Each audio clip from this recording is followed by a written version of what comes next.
पर बीजेपी की महत्वपूर्ण बैठक चल रही थी जो कि खत्म हो चुकी है। जेपी नड्डा के आवास पर चल रही बैठक खत्म हो गई है।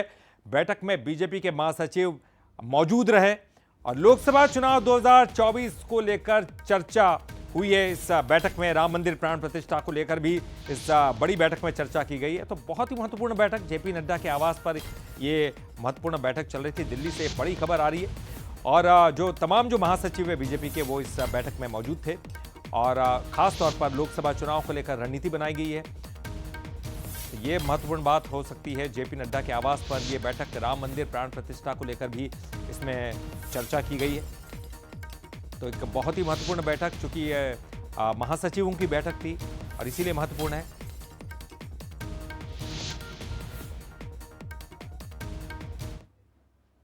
और चलिए अब खबरों में रुख करेंगे आगे। भोपाल का आज नहीं हुई मोहन कैबिनेट की बैठक। ओम बिरला के प्रवास के चलते यह बैठक नहीं हो पाई। 15 जनवरी को उज्जैन में अब कैबिनेट की बैठक है। 14 जनवरी को इंदौर और उज्जैन संभाग की बैठक है। सेल्फ ऑफ प्रोजेक्ट्स और वर्क्स की तैयारियों पर चर्चा होगी। अपर मुख्य सचिव ने बैठक की तैयारियों के निर्देश भी जारी कर दिए।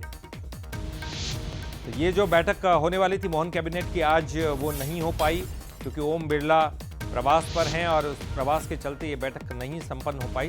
अब 15 जनवरी को होने वाली उज्जैन में और 14 को इंदौर और उज्जैन संभाग की बैठक है।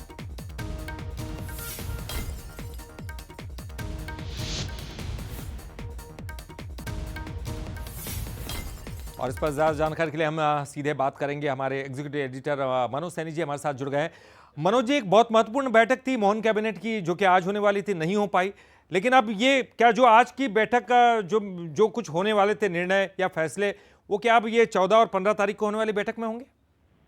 मुझे लग रहा है कि महाकाल की नगरी से ये निर्णय होंगे, क्योंकि इस बीच में हम देख रहे हैं कि राम और शिव की बात भी खूब हो रही है और धर्म और संस्कृति पर भारतीय जनता पार्टी की नई सरकार, डॉक्टर मोहन यादव की नई सरकार काम भी करना चाह रही है। धर्म से जोड़कर पर्यटन को कैसे बढ़ावा दिया जाए।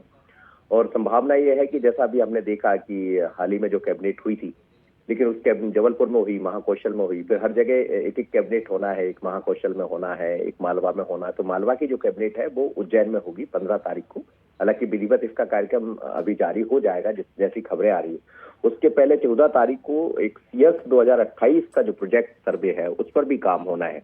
इसीलिए दोनों संभागों की बैठक बुलाई है, क्योंकि अब सीएस भी नजदीक है। हम देख रहे हैं कि 28 की तरफ बढ़ेंगे आगे और अगला जब चुनाव होगा तो उससे पहले सीएस हो जाएगा। इसीलिए संभावना यह है कि अगली जो दोनों बैठकें हैं, 14 तारीख को डॉक्टर मोहन यादव वहां पहुंचेंगे, पहले ये बैठक करेंगे और फिर 15 को कैबिनेट होगी। कैबिनेट में कई बड़े महत्वपूर्ण निर्णय हो सकते हैं, खासकर जैसा मैं कह रहा हूँ पर्यटन और धर्म को कैसे जोड़ा जाए, इस तरह के बड़े निर्णय दिखाई देंगे। और सरकार आगामी जो चीजें है, जो रणनीति है, कैसे आगे बढ़ना है कैबिनेट के जरिए कुछ बड़े निर्णय लेते हुए, तो वो सब उसमें दिखाई देगा। लेकिन ये बता रहा है कि नई जो सरकार है वो जनता के बीच में एक पैक्ट भी बनाना चाहती, अधिकारियों के बीच में भी मैसेज देना चाहती है। और जो सबसे बड़ी बात यह है कि जनता के लिए जनता की सरकार, ये मैसेज है सरकार का।